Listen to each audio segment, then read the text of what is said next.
اعتکاف کا مسئلہ تو ابھی آگے چل کر اس کے مسائل آئیں گے، لیکن اعتکاف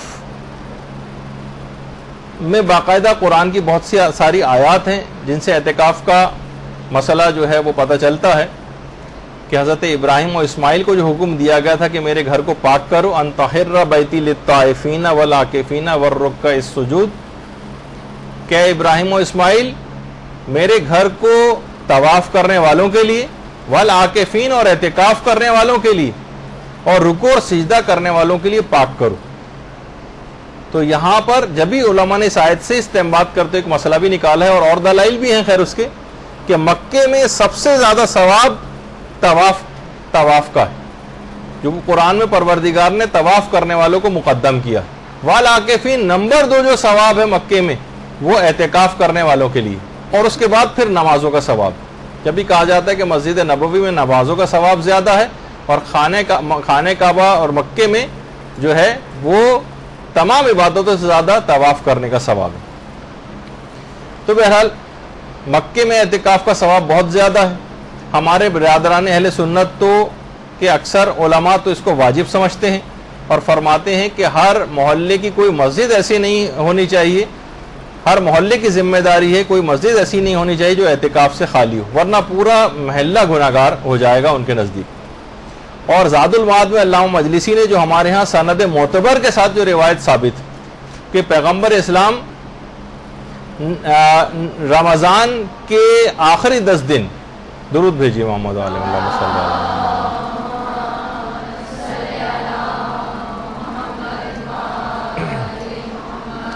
جو روایت ہے پیغمبر اسلام سے اس کے مطابق رمضان کے آخری 10 دن اعتکاف میں بیٹھنا 2 حج اور 2 عمروں کا ثواب دلواتا ہے، اور یہ معتبر سند کے ساتھ اس کو تمام علماء نے مانا۔ اور یہ بھی کہا جاتا ہے کہ صحن مسجد میں، مسجد نبوی کا جو صحن تھا اس میں پیغمبر اسلام کے لیے اونٹنی کے بالوں سے بنا ہوا ایک خیمہ، اونٹنی کے بالوں سے بنا ہوا ایک خیمہ لگایا جاتا تھا، اور پیغمبر وہاں اس میں رہ کر اعتکاف کرتے تھے، کہ پیغمبر اسلام ہر سال اعتکاف کرتے تھے۔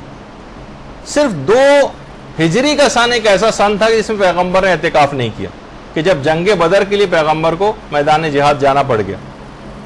اور پھر اگلا سال جب آیا 3 ہجری کا رمضان، تو پیغمبر نے 2 اعتکاف کیے، اس میں ایک پچھلے سال کی قضا کی نیت سے کیا، اور دوسرا جو اسی سال رواں کا ہی جو اعتکاف تھا پیغمبر نے وہ کیا۔ دیکھیں اس کا فلسفہ بھی ہے کہ ہر انسان کو، آپ نے دیکھا ہے کہ انسان مشینیں جو ہیں ان کو بھی اوور ہالنگ کی ضرورت پیش آتی۔ اگر انسان بس گاڑی خریدے اور چلاتا رہے، نہ تیل چیک کرے، نہ پانی چیک کرے، نہ اس کی کوئی سروس کرائے، نہ ٹیوننگ کرائے، تو بہت سی چیز میں 100-200 روپے اگر چیزوں کے اندر لگاتا جائے وہ، تو بہت بڑے خرچے سے بھی انسان اپنے آپ کو بچا لیتا ہے۔ لیکن جب پورا انجن بیٹھ جاتا ہے بعض اوقات، پھر وہ اس کو افسوس ہوتا ہے کہ میں نے اس کی خیال کیوں نہیں رکھا۔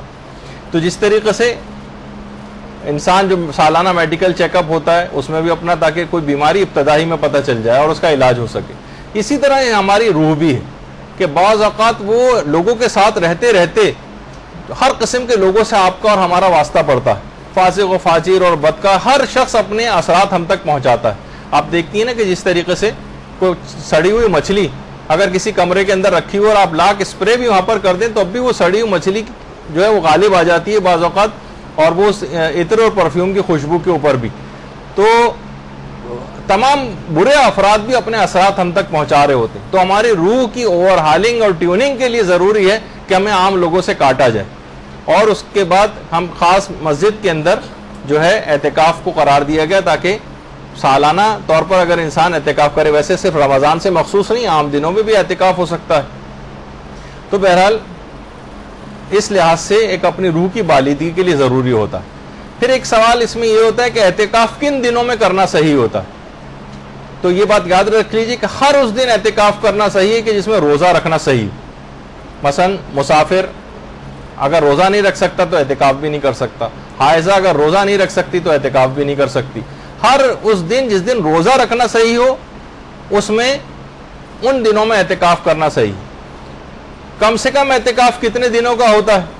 ہماری فقہ میں کم سے کم اعتکاف 3 دنوں کا ہوتا ہے۔ البتہ برادران اہل سنت میں 1 دن کا اعتکاف بھی ثواب رکھتا ہے. لیکن ہمارے ایک دن کا اعتکاف، ایک دن کا نہیں 3 روز ہی کا، کم سے کم 3 دن کا جو ہے وہ اعتکاف ہونا چاہیے، اور زیادہ سے زیادہ پھر 6 دن کا بھی ہو سکتا ہے، اور 9 دن کا بھی ہو سکتا ہے، اور 12 دن کا بھی ہو سکتا ہے، اس کی اجازت ہے. اچھا، اعتکاف میں کچھ چیزیں جو ہیں حرام بھی، وہ بھی دماغ میں رہے. اعتکاف میں ایک تو خرید و فروخت کرنی حرام ہوتی. مثلا کوئی دوا خریدنا ہے، کوئی کھانا پینا خریدنا ہے، پان، چھالیا، سگریٹ، چائے، ہم نے پیسے دی کہ جاؤ، وکیل بنا کر نہیں، بعض اوقات خود خریدنے کا یہ مسئلہ ہوتا ہے. تو بہت سے لوگ وہاں چیزیں بیچنے بھی آ جاتے ہیں مساجد میں، اس میں معتکفین جو ہوتے ہیں بہت سی چیزیں خریدتے ہیں. خرید و فروخت سے بھی اعتکاف باطل ہو جاتا ہے. تو سوائے اس کے کوئی مجبوری ہو جائے، کھانا کوئی، اول تو یہ خیالی مسئلے ہو جائیں گے، ورنہ کھانے وغیرہ کا تمام مساجد کے اندر انتظام ہو جاتا ہے. مجبوری ہو تو خرید و فروخت ہو سکتی ہے، مجبوری ہو تو نہیں ہو سکتی. مثلا کوئی کاروباری افراد مسجد میں بیٹھے ہوئے اعتکاف میں 3 دن تک بیٹھے ہیں، آپس میں باتیں کریں، ہر طرح کی باتیں کر سکتے ہیں. اب انہوں نے کہا کہ ٹھیک ہے میں نے اپنا کرائے پہ مکان آپ کو دیا، آپس میں طے ہو گیا، یہ غلط ہے. کوئی کاروباری ایگریمنٹ انہوں نے بیٹھے بیٹھے وہاں پر کر لیا. خرید و فروخت اور اس طرح کے تمام کاروباری ایگریمنٹس کی اعتکاف میں جائز نہیں ہوتے. اچھا، اسی طرح سے خوشبو جو ہے وہ حرام ہوتی ہے اعتکاف میں، بلکہ اس سے اعتکاف باطل بھی ہو جاتا ہے. اور جدال کرنا، اپنے کوئی بحث و تخمیز بہت ہونے لگتی ہے اکثر اعتکاف میں، بحث و مباحثہ ہو رہا ہے، لوگ ظاہر ایک ساتھ اتنے سارے مذہبی افراد جمع ہیں، تو چاہے کسی مذہبی بات پہ کوئی فخر و مباحثہ کیوں نہ کرنا شروع کر دے، یعنی اس طرح سے جدال کرے جس میں اپنی بڑائی اور اپنا فخر کا اظہار کرے اس کے اندر، تو اس سے بھی اعتکاف غلط ہو جاتا ہے. تو بہت سارے اعتکاف کے جو مسئلے ہیں وہ حج کے مسئلوں سے بہت ملتے جلتے ہیں. کہا جاتا ہے کہ اگر اعتکاف کو انلارج کیا جائے تو حج بن جاتا ہے، اور حج کو مائکرو کر دیا جائے تو اعتکاف بن جاتا ہے. بہت اتنے مسائل کے اندر مماثلت ہے آپس میں. تو ہر افراد، ایسے تمام افراد کو کہ جو اعتکاف کر رہے ہیں، اس میں خاص طور پر ایک مسئلہ خواتین کے لحاظ سے ہوتا ہے کہ اعتکاف کے لیے شادی شدہ خواتین کو اپنے شوہروں کی اجازت لینا ہے یا نہیں لینا ہے. تو امام خمینی اور آقا سیستانی کے فتوے میں اگر شوہر کا کوئی حق ضائع نہیں ہو رہا ہے، مثلا شوہر ملک سے باہر گیا ہوا ہے، شوہر مثلا جیل میں ہے، شوہر کوئی اور ایسی پریشانی ہے کہ جس سے شوہر کا کوئی حق ضائع نہیں ہوتا ہے، تو پھر اس کو اجازت لینے کی ضرورت نہیں. البتہ صرف آقا خود یہ فرماتے تھے کہ احتیاط واجب ہے کہ بیویاں اعتکاف کے لیے اپنے شوہروں سے اجازت لیں. یہ ایک اپنی جگہ پر ایک مسئلہ آتا ہے. پھر ابھی آپ نے سنا کہ اعتکاف کم سے کم 3 دن کا ہونا چاہیے. تو یہاں دن سے کیا مراد؟ دیکھیں، دن ہمارے یہاں دن جو کہا جاتا ہے تو 72 گھنٹے کا، 24 گھنٹے کا ایک دن ہوتا ہے، اس کا مطلب ہے کہ 72 گھنٹے. تو ہمارے یہاں کیونکہ دن اردو میں صرف دن ہی کہا جاتا ہے، لیکن عربی میں 2 الگ الفاظ ہیں. ایک تو ہے یوم، اس کو تو 24 گھنٹے کا دن جو کہا جاتا ہے یہ یوم ہوتا ہے، اور ایک ہوتا ہے نہار. یہ جو ڈے لائٹ والا جس میں سورج نکلا ہوتا ہے اس کو کہتے ہیں نہار. تو اعتکاف جو ہے وہ 3 نہاروں کا نام ہے. اچھا، نہار اسی سے نہاری نکلا ہے جو صبح کے وقت جو چیز کھائی جاتی ہے، اب تو خیر ہر وقت کھائی جاتی ہے، لیکن بہرحال اسی سے ہی یہ لفظ نکلا تھا. تو 3 نہار کا نام ہے اعتکاف. 3 نہاروں میں کیا جاتا ہے. اس میں 2 راتیں تو خود بخود ہی آ رہی ہیں ان کے درمیان. تو اس سے مراد 72 گھنٹے مسجد میں رہنا شمار نہیں ہوتا، بلکہ 3 نہار، یعنی پہلا دن اور رات، دوسرا دن اور رات، اور تیسرے دن صرف غروب تک اس کو جو ہے وہاں پر رہنا ہے. تو 3 دن سے مراد یہ کہ ڈے لائٹ والا جو دن ہوتا ہے وہ اس سے مراد ہوتی. اعتکاف میں ہمارے لیے جائز ہے کہ ہم 3 دن کر سکتے ہیں. 3 دن تو کرنا ہے، چوتھے دن بھی کر سکتے ہیں، لیکن اگر ہم نے 5ویں دن کر لیا تو 6ٹھے دن اعتکاف کرنا واجب ہو جاتا ہے. 6ٹھے دن. تو بہرحال یہ ایک دماغ میں رہے. اس کے کچھ اور مسئلے بھی ہیں لیکن آج اتنا وقت کیونکہ نہیں. اچھا، اعتکاف جیسے میں نے کہا کہ 5 روز اگر آپ نے کر لیا تو 6ٹھے دن واجب ہو جائے گا، لیکن اعتکاف 3 دن کے بعد چوتھے دن کیا تو ہم اعتکاف توڑ کے گھر آ سکتے ہیں. لیکن اگر 5واں دن ہم نے مکمل کر لیا تو اب 6ٹھے دن واجب ہو جائے گا کہ لازمی اعتکاف میں بیٹھے، واجب ہو جائے گا. اچھا، اعتکاف کہاں کہاں پر صحیح؟ تو یہ بات یاد رکھ لیجئے کہ زیادہ تر علماء کا نظریہ یہ ہے کہ اعتکاف ان 4 مساجد ہی میں صحیح ہے کہ جہاں پر پیغمبر اسلام یا امام کے ہاتھ میں جب ظاہری حکومت آئی تھی تو جہاں پر انہوں نے نماز جماعت قائم کی تھی وہیں پر اعتکاف صحیح. اور وہ 4 ایسی جگہیں، 4 ایسی مسجدیں ہیں کہ جہاں پر پیغمبر اور امام کے ہاتھ میں حکومت آئی اور انہوں نے نماز جماعت قائم کروائی، انہی جگہوں پہ اعتکاف صحیح۔ ان میں ایک تو مسجد الحرام ہے، مسجد الحرام یہاں پر اعتکاف صحیح ہے۔ دوسری ہے مسجد نبوی، یہاں پر اعتکاف صحیح ہے۔ تیسری مسجد کوفہ، یہاں اعتکاف صحیح ہے۔ اور چوتھی ہے مسجد بصرہ، یہاں پر بھی اعتکاف صحیح۔ امام خمینی فرماتے تھے احتیاط واجب ہے کہ ان 4 مساجد کے علاوہ کسی اور مسجد میں اعتکاف صحیح نہیں، چاہے وہ جامع مسجد ہی کیوں نہ ہو۔ امام خمینی کا نظریہ، امام خمینی کی تقلید میں جو سوائے اس کے کہ وہ رجا کی نیت سے جامع مسجد میں اعتکاف کر سکتے ہیں، لیکن یہی صرف 4 مسجدیں، خانہ کعبہ، مسجد الحرام، مسجد نبوی، مسجد کوفہ اور مسجد بصرہ، ان کے علاوہ امام خمینی کے فتوے میں کسی جگہ اعتکاف صحیح نہیں، صرف رجا کی نیت سے اعتکاف کر سکتا ہے امید ثواب میں، ورنہ ثواب مستحب والی نیت بھی نہیں کر سکتا۔ تو باقی بھی جو علماء ہیں وہ کہتے ہیں کہ یہ تو بیسٹ جگہ ہیں اعتکاف کے لیے، لیکن جامع مسجد میں بھی اعتکاف صحیح، جامع مسجد میں۔ اچھا، جامع مسجد کی ایک تو تعریف میں لوگوں کو غلط فہمی، کہا جاتا ہے کہ جامع مسجد اس مسجد کو کہتے ہیں جہاں جمعہ ہوتا ہو، یہ تعریف غلط۔ ہر جہاں وہ مسجد کے جہاں پر جمعہ ہوتا ہے وہ تو جامع مسجد ہوتی ہی ہے، لیکن جامع مسجد کی تعریف یہ ہے کہ وہ مسجد کے جہاں پر مختلف علاقوں سے، مختلف محلوں سے، دور دراز سے بھی لوگ آ کر نمازیں پڑھتے ہیں، وہ جامع مسجد۔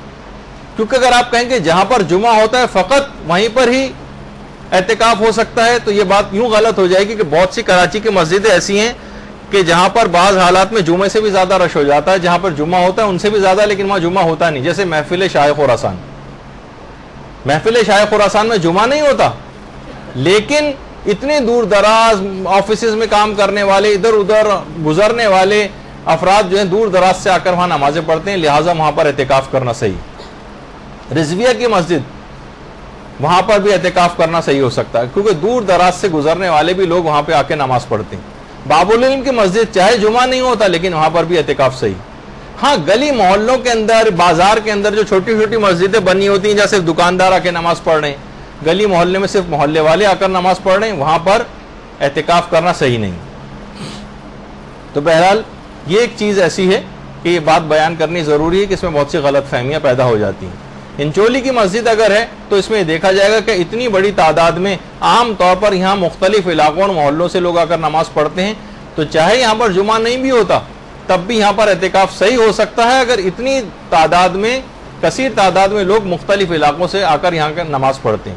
تو جمعہ جہاں پر ہوتا ہے وہ تو ہوتی ہی جامع مسجد، لیکن اس کے علاوہ بھی بہت ساری مسجدیں جامع ہو سکتی ہیں کہ جہاں پر اعتکاف کرنا صحیح ہے، لیکن لوگ عام طور پر اس کا جو ہے وہ ان کے دماغ میں اس کی ڈیفینیشن ذرا غلط ہوتی۔ اچھا، 3 دن آپ کو مسلسل رہنا ہوتا ہے اعتکاف میں، اور مسجد سے باہر نہیں جا سکتے، حتیٰ کہ مسجد سے متصل جو امام بارگاہ ہیں اس میں بھی نہیں جا سکتے، اس میں بھی نہیں جا سکتے۔ اچھا، اگر کوئی شخص بھول کر مسجد سے باہر آ جائے، بھول کر، تو آغا سیستانی اور آغا خوئی کے فتوے میں اس کا اعتکاف باطل ہو جاتا ہے۔ بھول کر بھی اگر باہر آیا مسجد سے، اعتکاف باطل ہو گیا۔ امام خمینی فرماتے تھے کہ اگر زیادہ مدت تک باہر اگر یہ رہا تو اعتکاف باطل ہوتا ہے، لیکن تھوڑی سی بس گیا اور پھر فوراً یاد آ گیا اور واپس آ گیا تو اعتکاف صحیح۔ لیکن آغا سیستانی اور آغا خوئی کے فتوے میں بھول کر بھی مسجد سے باہر چلا جائے تو اعتکاف غلط ہو جاتا ہے۔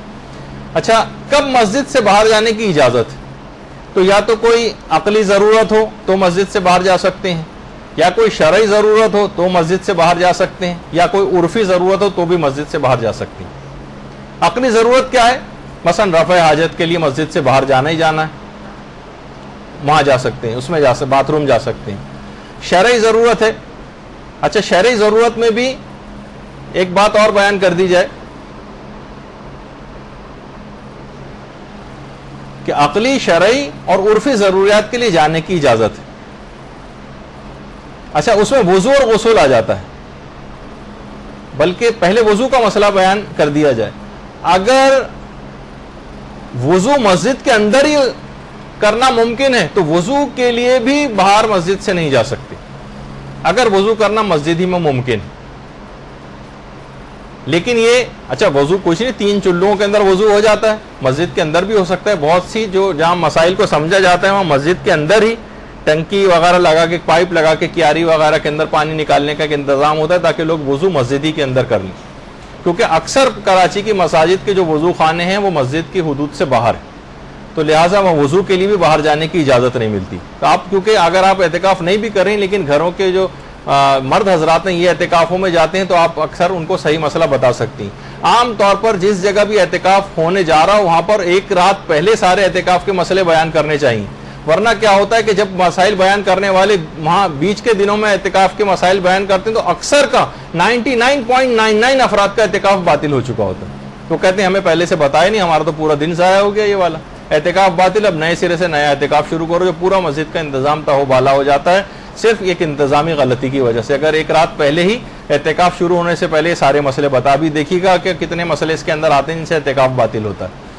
تو وضو کا انتظام اگر مسجد ہی میں ممکن ہے تو تو وضو مسجد ہی کے اندر کریں. لیکن مسجد میں لوگوں نے کیچڑ مچائی ہوئی ہے اور پانی اچھال رہے ہیں اور جو جس طریقے سے ہو رہا ہے کلیاں کر رہے ہیں اور ناک سے نک رہے ہیں اور بہت ساری اس طرح کی جو حرکتیں جو بہت سارے افراد وہاں پر کر رہے ہوتے ہیں اور لوگ اس کو مسجد کی توہین شمار کریں تو پھر مسجد سے باہر جانے کی اجازت مل جاتی. اچھا, غسل کے لیے اگر بہت سے افراد پہ غسل واجب ہو سکتا ہے, مسجد میں خواتین ہیں اور مخصوص ایام جو ہے وہ آ گئے, اب جو ہے اب تو خیر وہ ہو گئے تو اعتکاف ہی باطل ہو جائے گا تو پھر فوراً نکلیں اور گھر جائیں, لیکن مرد حضرات کے اعتبار سے غسل واجب ہو سکتا ہے. تو امام خمینی فرماتے تھے کہ وہ غسل جو مسجد کے اندر ہو سکتے ہوں, نہیں بلکہ وہ کہتے تھے غسل کے لیے مسجد سے باہر جانے کی اجازت ہے. امام خمینی کے فتوے میں غسل کے لیے مسجد سے باہر جانے کی اجازت ہے. البتہ آغا سیستانی اور آغا خوئی فرماتے ہیں کہ اگر وہ غسل جو مسجدی میں ممکن ہو ان کے لیے باہر نہیں جا سکتے. لیکن بہرحال علماء جو ہمارے خاص طور پر کراچی میں مقامی علماء ہیں وہ یہ فرماتے ہیں کہ اس کو لوگ توہین مسجد شمار کریں گے, لہٰذا یہاں غسل کے لیے بھی مسجد سے باہر جانے کی اجازت مل جائے گی. وضو کے لیے کہاں جائیں تو وہ تو آپ نے سن ہی لیا ابھی کہ وضو کے لیے مسجد سے اگر مسجد ہی میں ممکن ہے تو مسجد کے اندر کریں. مسجد میں اگر توہین لوگ شمار کر رہے ہیں پانی وانی گرانے کی اور یہ سب حرکتیں کی جو اس سے پہلے میں نے بتائی اس کی وجہ سے مسجد کی توہین شمار ہو رہی ہے تو پھر مسجد سے باہر جا سکتے ہیں. اچھا, مسجد سے عام طور پر جتنے بھی وضو خانے ہوتے ہیں مساجد کے, یہ تو بہت بہترین وضو خانہ میں نے آپ کو دکھا دیا, لیکن یہ کہ عام طور پر یہ مسجد سے باہر ہوتے ہیں. تو اگر جانے کی اجازت مل بھی رہی ہے بالفرض تو آپ پھر جائیں اور فوراً 2 منٹ کے اندر جو وضو ہوتا ہے وہ کر کے آئیں. اگر ہم وہاں گئے, وہاں کوئی گروپ ڈسکشن چل رہا تھا وضو کرنے کے دوران جو اکثر وضو خانوں میں ہو رہا ہوتا ہے, ہم نے بھی اپنی رائے دینا شروع کر دی لوگوں سے اور احوال پوچھنے لگے اور سنائیے خیریت سے کیا ہیں, جاننے والے مل گئے, آپ کا اعتکاف باطل ہو جائے گا.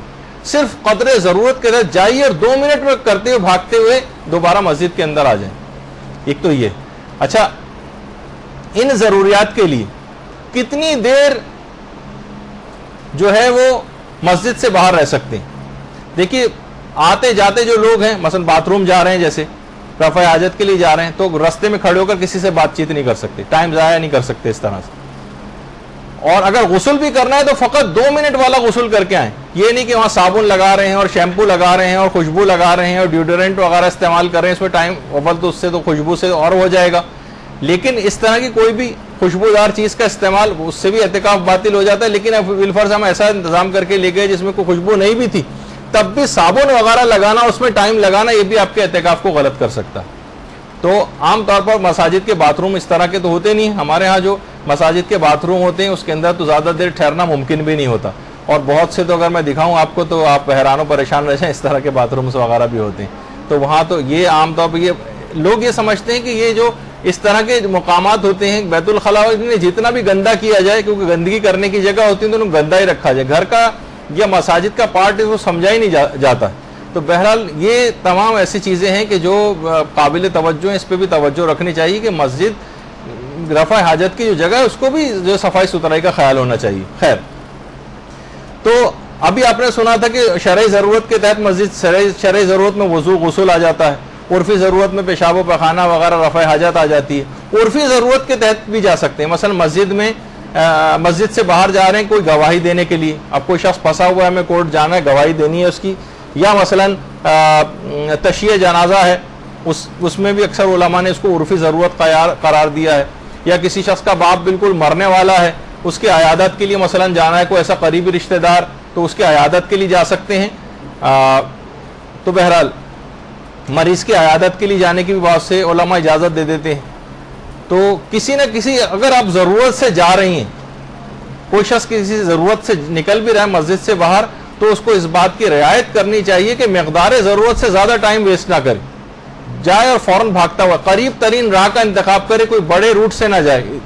بہت سے علماء کہتے ہیں ممکن ہو تو زیر سایہ بھی نہ, مثلا درختوں کے سائے میں کنارے کنارے چلتا ہوا نہیں, دھوپ میں کنارے سائے سے ہٹ کر جائے. جیسے میں نے کہا نا کہ حج کے مسئلوں سے بہت زیادہ احرام کے مسئلوں سے ملتے جلتے مسئلے ہیں اس کے. اچھا, اور آقا کو یہ فرماتے تھے کہ نماز جماعت کے لیے بھی بہرحال مسجد سے باہر جانے کی اجازت ہے. کسی اور جگہ نہ, جیسے نماز جماعت بہت زیادہ رش ہو گیا ہے, مسجد سے باہر صفوں میں جگہ مل رہی, تو وہاں بھی نماز جماعت کے لیے جا سکتا ہے. ہاں البتہ بہت سارے افراد کے لیے وہ مسئلہ ہوتا ہے جس کو دماغ میں رکھنا چاہیے, سوائے آیت اللہ خامنئی کی جو اس کی اجازت دیتے ہیں. مثلا ہم اٹھے صبح کو, ہمیں ٹوتھ برش کرنے کی عادت ہے اور اچھی عادت ہے, تو کیا ہم ٹوتھ برش کرنے کے لیے جو ہے اور منہ ہاتھ دھونے کے لیے کیا باتھ روم جا سکتے ہیں؟ تو آقا خامنئی تو فرماتے ہیں جا سکتے ہیں, لیکن آقا خوئی, آقا سیستانی وغیرہ کے نزدیک ان کے ہاں اس بات کی اجازت نہیں ہے کہ آپ ٹوتھ پیسٹ وغیرہ کرنے کے لیے جو ہے وہ وہاں اس کے لیے باتھ روم جائیں. ٹھیک ہے, ویسی کلی وغیرہ آپ کر لیں, کسی برتن میں کر لیں, پھر اس کو پھینکوا دیں پانی کو, لیکن اس کے لیے ٹوتھ پیسٹ وغیرہ کرنے کے لیے مسجد سے باہر جانے کی اجازت نہیں ملتی. عرفی لحاظ سے بہت سی چیزوں کی جیسے اجازت ہوتی ہے, جیسے باپ انتقال ہونے والا ہے, وہ وصیت کرنا چاہتا ہے, تو بیٹا اعتکاف چھوڑ کے باپ کی وصیت سننے کے لیے جا سکتا ہے. اچھا, آپ ایک بس جلدی مسئلوں کو بیان کریں, وہ بہت کم ٹائم رہ گیا ہے. مسجد سے باہر نکلنے کا تو مسئلہ بھی آپ نے سن لیا. مسجد کی حدود کیا ہوتی ہیں, تو یہ بات دماغ میں رہے کہ مسجد کا جو ہال ہے, مسجد کی جو چھت ہے اور مسجد کا جو تہخانہ ہے, یہ مسجد کے حکم میں ہوتا ہے. یعنی مسجد کے ہال میں بھی جا سکتے ہیں, مسجد کی چھت پہ بھی جا سکتے ہیں, مسجد کے تہخانے میں بھی جا سکتے ہیں. مسجد اور خواتین بھی اعتکاف کرتی ہیں, مسجد کے ہال میں جانے کی اجازت ہے. اچھا, مسجد کی چھت پہ جانے کی اجازت ہے. اچھا, اسی طریقے سے جو تہخانے بعض مساجد کے ہوتے ہیں اس میں بھی جانے کی اجازت ہے, ان کو تو مسجد ہی سمجھا جاتا ہے. لیکن جو کیا مسجد کی محراب مسجد کے حکم میں ہوتی ہے یا نہیں؟ بہت سے علماء کہتے ہیں کہ مسجد کی جو محرابیں, مسجد کی محراب یہ اسلامی آرکیٹیکچر کا ویسے حصہ نہیں تھی, بعد میں شامل ہو گئی. جو اس زمانے میں ظالم بادشاہ ہوتے تھے, انہوں نے مسجد میں ایک دروازہ بنایا ہوتا تھا جن کو اپنے اوپر حملوں کا خوف ہوتا تھا, مجھ پر حملہ ہو تو میں یہاں سے نکل کے بھاگ جاؤں. لیکن بہرحال بعد میں پھر آہستہ آہستہ یہ اسلامی آرکیٹیکچر کا حصہ ہی بن گیا. تو بہرحال مسجد کی محراب بھی اب مسجد کے ہی حکم میں ہے اور اس میں کوئی مسئلہ نہیں. اچھا, تو ابھی آپ نے سنا کہ مسجد کی ہال, مسجد کا چھت, مسجد کا تہخانہ, وہ تو مسجد کے حکم میں. لیکن مسجد کا صحن, مسجد کا مینار یا مسجد کا وضو خانہ, کیا یہ مسجد کے حکم میں ہے یا نہیں؟ یہ آپ کو جنہوں نے مسجد کو وقف کیا ہے مسجد بنانے کے لیے, ان سے پوچھنا پڑے گا. حالت شک میں مسجد کے صحن میں نہیں جا سکتے, لیکن عام طور پر صحن کے متعلق مسجد کے ساتھ ہی جو ایک جہاں ہوتی ہے اس کے ساتھ ہی ایک صحن سا بنا دیا جاتا ہے. زیادہ تر علماء کہتے ہیں اس میں اطمینان ہوتا ہے کہ مسجد کے حکم میں. لیکن مسجد کا مینار ہے, مسجد کا وضو خانہ, جب تک شک ہو کہ یہ مسجد کے اندر شامل ہے یا نہیں, تب تک وہاں پر جانے کی اجازت نہیں. اور شک کی حالت میں کسی بھی مشکوک جگہ پر جانے کی آپ کو اجازت نہیں ہوتی مسجد سے باہر نکلنے کی. شک ہو کہ پتہ نہیں جگہ مسجد کے حکم میں ہے یا نہیں, آپ وہاں چلے گئے نہیں, اس سے اعتکاف پہ فرق پڑ جائے گا. اچھا, اسی طریقے سے مسجد کے سامنے کا ایک میدان ہوتا ہے. جیسے آپ انچولی کی مسجد میں جائیں, سامنے ایک پارک بنا ہوا ہے, میدان بنا ہوا ہے, راہداری بنی, اس میں لوگ چلتے ہوئے جا رہے ہوتے ہیں ایک دروازے سے دوسرے دروازے. وہ جگہ مسجد کے حکم, مسجد کی باؤنڈری وال کے اندر تو شامل ہے وہ, لیکن مسجد کے حکم میں نہیں ہوتی. مسجد اسے کہتے ہیں جسے واقف نے, وقف کرنے والے نے مسجد کی نیت سے وقف کیا ہو. اور وہ تو جس جگہ پہ لوگ چپلیں وغیرہ اتارتے ہیں پھر عام طور پر اندر جاتے ہیں, وہ جگہ مسجد کہلاتی. لیکن لوگ جہاں پر چپلوں سمیت چل پھر رہے ہیں, اس کے معنی یہی ہوتے ہیں کہ اس جگہ کو یہ مسجد کے حکم میں نہیں, اور وہاں جانے کی پھر کسی کو اجازت نہیں ملتی. پھر ایک سوال یہ ہے کہ کیا عورتیں گھر میں اعتکاف کر سکتی ہیں؟ بہت سی خواتین کہتی ہیں بھائی اعتکاف کا ہم اتنا زیادہ ثواب سنتے ہیں, تو کیا ہمیں اس بات کی اجازت ہے کہ ہم گھر میں بیٹھتے ہوئے اعتکاف کر لیں؟ تو سارے مجتہدین کہتے ہیں کہ نہیں, اعتکاف گھر میں نہیں ہو سکتا عورتوں کا, مسجد ہی میں ہوگا. سوائے آیت اللہ خامنئی کے. وہ یہ فرماتے ہیں کہ رجا کی نیت سے عورتیں اپنے گھر میں بھی اعتکاف کر سکتی ہیں، لیکن بقصد رجا. ثواب مستحب بھی نہیں کہتے، وہ کہتے ہیں امید ثواب میں چلیں، کچھ نہ کچھ ثواب آپ کو مل سکتا ہے، امید ثواب میں گھر میں بھی اعتکاف کیا جا سکتا ہے. لیکن باقی سارے علماء کہتے ہیں کہ فقط جامع مسجد میں اعتکاف صحیح ہے اور ان 4 مساجد میں جس سے پہلے آپ نے سنا.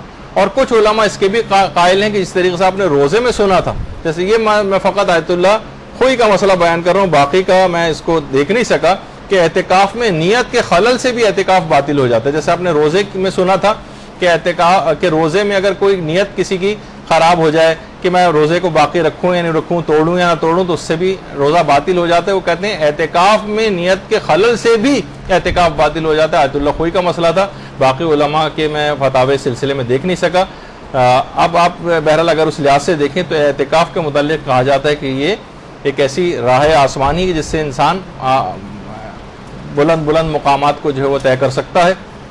اعتکاف کی بڑی اہمیت مختلف ایران وغیرہ کے اندر اور ہمارے ہاں بھی اب کافی ہونے لگی ہے انقلاب کے بعد، ورنہ یہاں پر مساجد میں اعتکاف ہوتا بھی نہیں تھا. اعتکاف میں کتنی انسان عبادتیں انجام دیتا ہے، کتنی دعائیں جو ہے وہ کر رہا ہوتا ہے. بہترین عبادت ہے اعتکاف. مساجد کے اندر اس کی رعایت کرتے ہوئے، احترام کی مساجد کے اندر اس میں علم حاصل کیا جاتا ہے، علماء آ کر درس وغیرہ دیتے ہیں. خواتین تک کے بہت بڑی تعداد میں اعتکاف ہوتے ہیں. یہاں پر ہمارے برادران اہل سنت میں ہمارے ہاں خواتین اتنی زیادہ ان کے لیے سہولیات نہیں ہیں، لیکن ایران میں خواتین الگ سے بھی باقاعدہ جو ہے وہ اعتکاف کرتی ہیں. اس کے اندر اپنی روحانیت کو بلند کرتی ہیں تسبیحات و اذکار اور دعاؤں کے ذریعے. تو بہرحال یہ تمام چیزیں ایسی ہیں کہ اگر کبھی موقع ملے تو اس نعمت کو بھی حاصل کرنے کی کوشش کریں. تو بہت ساری باتیں اور سوالات بھی آپ لوگوں کے آگے کا آج گفتگو یہاں پر ہم روک رہے ہیں. انشاءاللہ اب چوتھی نشست جو اس کے بعد ہوگی شب قدر کی گفتگو کے بعد، اس میں ہم باقی ماندہ رمضان کے احکام اور بیان کریں گے. وصلی اللہ علی محمد وآلہ الطیبین الطاہرین. برحمتک یا ارحم الراحمین وصلی اللہ علی محمد وآلہ الطاہرین.